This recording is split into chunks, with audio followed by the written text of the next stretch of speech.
आरिफ साहब, बिल्कुल देखिए, एक बारगी अगर हम मान भी लें कि चलिए नाम बताना जरूरी है, नाम बताना लिखना भी चाहिए, कानून भी है, लेकिन इसकी क्या जरूरत पड़ गई कि आप तमाम ऐसे होटल्स हैं, ढाबे वाले हैं जो हिंदू देवी देवताओं के नाम पे रखते हैं या कुछ ऐसा फैंसी सा नाम रखते हैं जो लगता नहीं, उन ऐसा लगता है कि उनकी पहचान को छुपाने की कोशिश की जा रही है।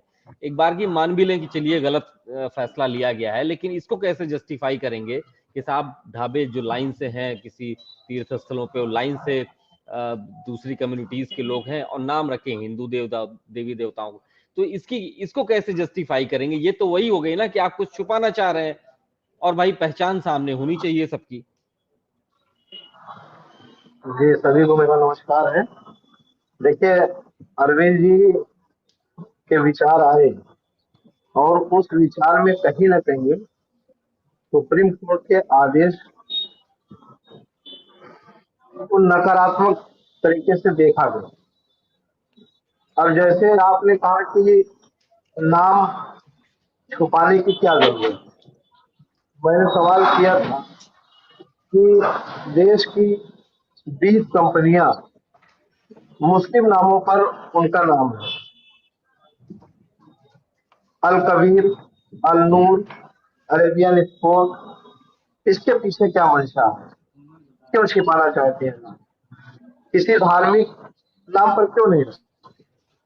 इसलिए नहीं रखते कि हमको आजादी दिया है संविधान। हम भारत देश में रहते हैं, मिली जुली संस्कृति हमारी है, जिसको हम गंगा जमनी संस्कृति कहते हैं। और उस संस्कृति के तहत हम स्वतंत्र हैं चुनने के लिए कि हम अपनी दुकान पर क्या नाम रखें। हमने आइडेंटिटी कहाँ छुपाई? हमने अगर खाद्य विभाग में या किसी विभाग में रजिस्ट्रेशन कराया तो प्रोप्राइटर का नाम जाएगा, कितने कर्मचारी काम करते हैं, लेबर डिपार्टमेंट में उनकी उनका नाम दर्ज होगा, चाहे हिंदू हो चाहे मुस्लिम हो। कौन आइडेंटिटी छिपा रहा है? अच्छा, मुसलमान की आइडेंटिटी तो ऐसे ही दिख जाती है, नाम से, कपड़े से। प्रधानमंत्री जी ने तो कहा भी था कि कपड़े से ही पहचान लिए जाते हैं। तो कहाँ कोई छुपा रहा है? लेकिन जो देश की, बल्कि ये कह लीजिए कि दुनिया की बड़ी 20 कंपनियां हैं जो एक्सपोर्टर हैं 20 की, उन्होंने अपना नाम माइनॉरिटी के नाम पर क्यों रखा? इसका जवाब मुझे अभी तक मिला नहीं। अच्छा, अब आ जाइए सुप्रीम कोर्ट ने क्या कहा। सुप्रीम कोर्ट ने कहा कि ये खाद्य विभाग का मामला है।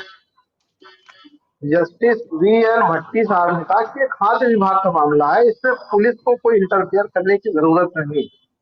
पुलिस ने कई जगहों पर जाकर के दबाव बनाया कि यहाँ पर ये नाम के लोग काम नहीं करें। नतीजा ये हुआ कि हिंदू दुकानदारों ने मुस्लिम कर्मचारियों को निकाल दिया और मुस्लिम कर्मचारियों ने हिंदू दुकानदारों को निकाल दिया। यही तो दलील सुप्रीम कोर्ट में दी गई है। आप शपथ क्या लेते हैं कि नस्ल, रंग, भेद, जाति, धर्म के आधार पर हम कोई विभेद नहीं करेंगे। तो मुख्यमंत्री जी अपनी शपथ के विपरीत जाकर के तुगलकी फरमान जब लागू करते हैं तो आशा और उम्मीद सिर्फ सुप्रीम कोर्ट से ही होती है। और सुप्रीम कोर्ट ने उस आशा और उम्मीद को देख करके फैसला किया है।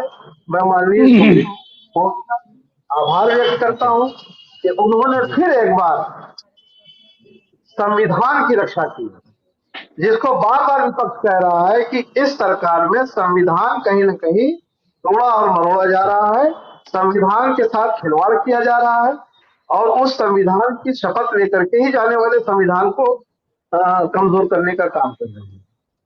अब आप आ जाइए। ठीक है। ठीक है उन्होंने आरिफ एक साहब। बात और, भट्टी साहब ने एक बात और कही।